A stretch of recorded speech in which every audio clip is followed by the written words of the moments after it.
कन्हैया जी, एक ही धारा पर आप और उमर खालिद जेल गए थे। सवाल लोग कर रहे हैं कि आप उनके बारे में नहीं बोलते, वजह क्या है? आप बाहर आ गए, वो अंदर क्यों है? लोग सवाल कर आप पहली बात तो ये जान लीजिए, आपको पता नहीं है कि वो किस धारा में जेल में, आपको पता है? नहीं नहीं, तो धारा कौन सी है, कौन से केस में वो जेल में, आपको नहीं मालूम? हाँ, तो वो दूसरा केस है। सवाल ये है कि आप जब यहाँ आए हैं तो मेरा आपसे निवेदन है कि अलग अलग समय पे अलग अलग विषय वस्तु होता है। आज का विषय वस्तु नौकरी और पलायन है, इसलिए नौकरी और पलायन की बात कर रहे हैं। जब राजनीतिक बंदियों की बात होगी, सरकार के जो दमनकारी कानून है जिसके तहत इस देश में बोलने वाले लोगों को जेल में बंद किया जाता है, जब उसका प्रेस कॉन्फ्रेंस होगा तो उसके बारे में बात करेंगे। अब आप बताइए कि हंसुआक ब्याह हम खुरपी का गीत गाएंगे तो कौन सुनेगा? और ये जो लोग बैठे हुए हैं, जो सैकड़ों लोग चल रहे हैं, तो फिर वो कहेंगे कि आप तो हमारा मुद्दा ही नहीं उठाते हैं। और आप पत्रकार हैं तो मैं ये उम्मीद करता हूं कि आप कम से कम ठोस जानकारी के साथ प्रश्न करेंगे। जैसा कि आपको हमारे यूथ कांग्रेस के अध्यक्ष जी ने बताया कि हमारी जो यात्रा है, ये यात्रा असल में युवाओं की और विद्यार्थियों की यात्रा है। और इस यात्रा के फॉर्मेशन को जब आप देखेंगे तो सबसे आगे आगे बिहार का जो प्रभावित युवा वर्ग है, जो किसी न किसी तरह से प्रभावित है सरकार की नीति और नियत के चलते, वो सबसे आगे आगे चलते हैं। फिर जो है हमारी प्रचारगारी रहती है इस यात्रा की, उसके पीछे हमारा जो झंडा टुकड़ी है, हमारा जो सेवा दल के हमारे ज़मीनी कार्यकर्ता हैं, वो राष्ट्रीय ध्वज लेकर के चलते हैं। उसके पीछे प्रचार प्रसार के लिए दूसरी गाड़ी होती है, और उसके पीछे एनएसयूआई और यूथ कांग्रेस के हमारे साथी या कांग्रेस पार्टी के या दूसरे किसी पार्टी से जुड़े हुए या किसी संगठन से जुड़े हुए लोग आकर के, पुराने कोई अगर ब्यूरोक्रेट हैं या पुराने जज हैं या अलग अलग फील्ड में अपने सेवा दे चुके जो बुजुर्ग हैं, या कोई नौजवान जिसको सरकार से कोई सवाल पूछना है, कोई मुद्दा उठाना है, इस तरह से हम लोग अलग अलग जगह से चलते हुए आज हमारी यात्रा का चौथा दिन है। यह यात्रा भितिहरवा से शुरू हुई 16 तारीख को, 16, 17, 18 और आज 19 तारीख को हम लोग अब पूर्वी चंपारण से निकलने वाले हैं। कल हमारी यात्रा जो है वो सीतामढ़ी में प्रवेश कर जाएगी, उसके बाद जो है शाम को ही प्रवेश कर जाएगी। उसके बाद जो है हम लोग सीतामढ़ी में चलेंगे। 21 तारीख को हमारी यात्रा का एक दिन का ब्रेक है।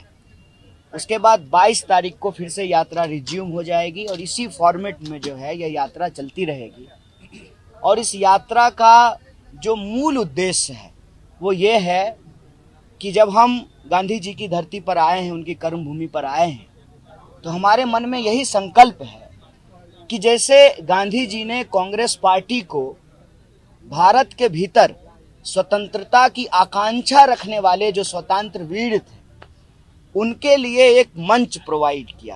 कांग्रेस पार्टी वो एक प्लेटफॉर्म बन गई।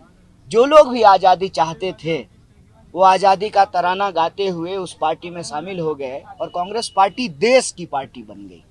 वैसे ही हमारा उद्देश्य ये है कि एनएसयूआई यूथ कांग्रेस इस देश के विद्यार्थियों और जवानों के जो सवाल हैं, नौजवानों के जो मुद्दे हैं, उसके लिए संघर्ष का एक मंच बने और हम लोग उनको सहयोग करें। नेतृत्व वो करेंगे, हम उनके पीछे चलेंगे, हम उनके साथ चलेंगे। यही इस यात्रा का उद्देश्य है। सवाल ये है कि विद्यार्थियों और नौजवानों का मुद्दा क्या है। आप अगर प्रेस कॉन्फ्रेंस को देखेंगे 17, 18 और आज जब 19 तारीख को कर रहे हैं, 17 तारीख को प्रेस कॉन्फ्रेंस का मुद्दा था पेंडिंग भर्ती। कल जो प्रेस कॉन्फ्रेंस हुई उसका मुद्दा था कि पेपर लीक, जो नीट का पेपर लीक हुआ है, अभी बीपीएससी के लोग जो है परीक्षा में जो धांधली हुई, जो पेपर लीक हुआ है, उसके खिलाफ आंदोलन कर रहे हैं। तो देश के अंदर, प्रदेश के अंदर विद्यार्थियों और नौजवानों से जुड़ा हुआ जो अलग अलग विषय है उस पर अलग अलग दिन हम आप पत्रकार साथियों से बात करेंगे।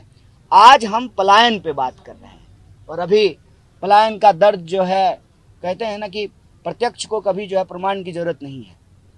सरकार अगर झूठा दावा करे तब तो जो है सांप को बैंग की गवाही की जरूरत पड़ेगी, आपकी जरूरत पड़ेगी।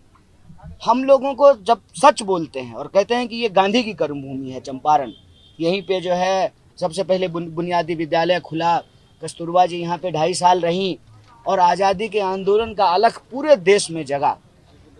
तो गांधी एक बात कहते थे कि सत्य जो होता है उसको किसी गवाही की जरूरत तो नहीं होती है। तो पलायन का जो दंश है उसको हर कोई महसूस करता है। ये कोई एक व्यक्ति नहीं है, यह एक हकीकत है बिहार की। और व्यक्ति की तो छोड़ दीजिए, अभी 2 दिन पहले आप लोगों ने एक न्यूज कवर किया होगा, बिहार से सिर्फ व्यक्ति नहीं, अब तो संस्थान भी पलायन कर रहे हैं। प्रधानमंत्री जी आए, मखाना का मस्का लगाया और मक्का लेकर के चले गए। अभी कोई रिसर्च सेंटर मखाना का खुला नहीं है, लेकिन जो मक्का अनुसंधान केंद्र था बेगूसराय में, उसका पलायन हो गया है। तो पलायन इस देश में बिहार के लोगों का एक सबसे बड़ा सवाल है। सवाल है कि प्रश्न, पलायन क्यों होता है? पलायन इसलिए होता है, और सरकार के तमाम दावों के बावजूद सरकार कह रही है कि हम नौकरी दे दिए, हम जो है शिक्षा दे दिए, हमने सड़कें बना दी, हमने जो है कानून व्यवस्था दुरुस्त कर दिया, ये सरकार का दावा है। तो सब कुछ अगर बेहतर हो गया तो लोग अपना घर बार छोड़ करके दूसरी जगह क्यों जा रहे हैं, और वापस घर आने के लिए क्यों जो है मशक्कत कर रहे हैं? अभी होली बीत गया, ईद आने वाला है और लोगों को टिकट नहीं मिलेगा। टिकट नहीं मिलने के चलते लोग अपने घर नहीं आ पाएंगे। तो अगर सब कुछ ठीक ठाक है तो लोग छोड़ करके बाहर क्यों जा रहे हैं? इसका मतलब ये है कि सही शिक्षा नहीं मिलने के चलते, बेहतर इलाज की व्यवस्था नहीं होने के चलते, सामाजिक सुरक्षा की अनुपलब्धता के चलते ही लोग अपना घर बार छोड़ करके बाहर जा रहे हैं। इसीलिए पलायन एक बहुत बड़ा सवाल है। तो हम पलायन के साथ नौकरी के मुद्दे को जोड़ करके इस यात्रा में पलायन रोको नौकरी दो यह कह रहे हैं। और हम आपको बता दें, खास करके हमारे जो प्रखंड के साथी हैं उनको हम शुक्रिया अदा करते हैं। आज जिस तरीके से रोजेदार महिलाओं ने, जिस संख्या में इस यात्रा में वो शामिल हुई और लगभग 8 किलोमीटर वो पैदल चली गांधी चौक से, ये देख के समझ में आता है कि पलायन जो है उनके दिल से जुड़ा हुआ मामला है, उनके दैनिक जीवन से जुड़ा हुआ मामला है। क्योंकि महिलाओं के ही बच्चे पढ़ने के लिए बाहर जाते हैं, माओं के ही बच्चे, महिलाओं के ही पति बाहर काम करने के लिए जाते हैं। और महिलाएं ही यह सोचती हैं सबसे ज़्यादा कि अगर अपने लिए यहीं पे रोजी रोजगार मिले तो हमारे बच्चे को, हमारे पति को, हमारे परिवार के लोगों को बाहर नहीं जाना पड़ेगा। और यही वजह है कि जिस तरीके से अमूमन राजनीतिक कार्यक्रमों में महिलाएं नहीं शामिल होती हैं। आपको पता है कि बिहार में आज भी जो है राजनीति ज़्यादातर पुरुषों के लिए सुरक्षित जगह है, महिलाओं की हिस्सेदारी कम रहती है। लेकिन आज हमारी रैली में पुरुषों की संख्या से ज़्यादा महिलाओं की संख्या थी। और ये दर्शाता है कि जब आप एक सही उद्देश्य लेकर के चलते हैं तो लोगों का जन समर्थन मिलता है। और आपके माध्यम से चंपारण की, मतलब पश्चिमी चंपारण और पूर्वी चंपारण, दोनों की जनता को बहुत बहुत धन्यवाद कहते हैं कि जो समर्थन और आशीर्वाद आपने दिया है, यह समर्थन और आशीर्वाद आप बनाए रखिए। हम इस मुद्दे को लेकर के अनवरत चलते रहेंगे, लड़ते रहेंगे।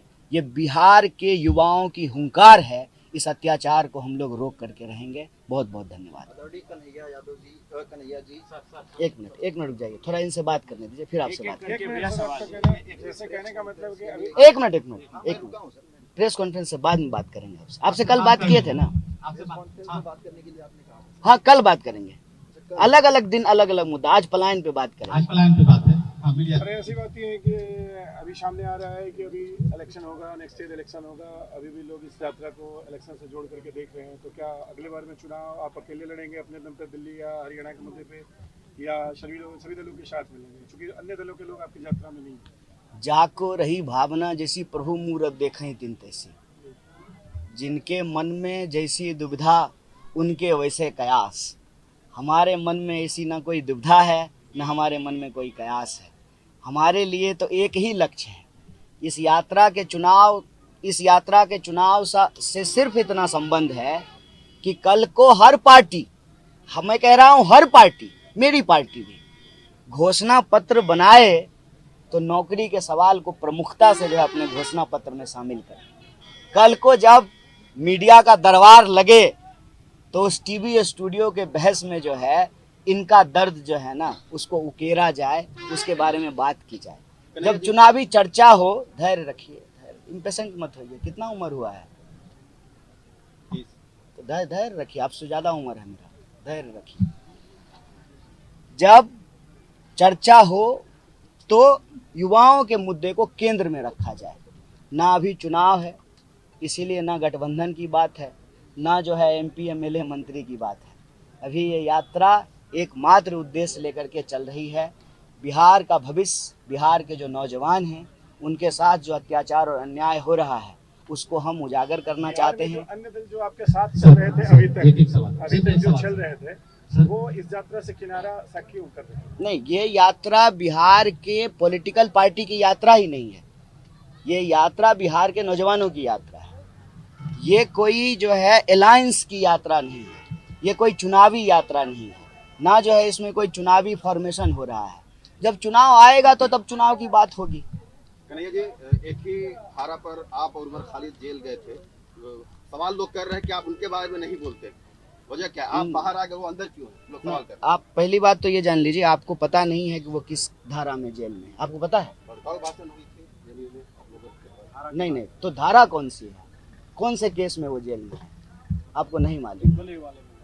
हाँ, तो वो दूसरा केस है। सवाल ये है कि आप जब यहाँ आए हैं तो मेरा आपसे निवेदन है कि अलग अलग समय पे अलग अलग विषय वस्तु होता है।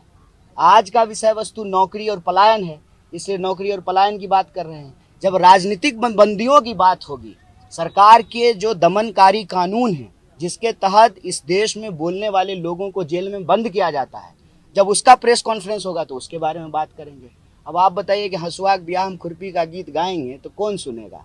और ये जो लोग बैठे हुए हैं, जो सैकड़ों लोग चल रहे हैं, तो फिर वो कहेंगे कि आप तो हमारा मुद्दा ही नहीं उठाते हैं। और आप पत्रकार हैं तो मैं ये उम्मीद करता हूं कि आप कम से कम ठोस जानकारी के साथ प्रश्न करेंगे।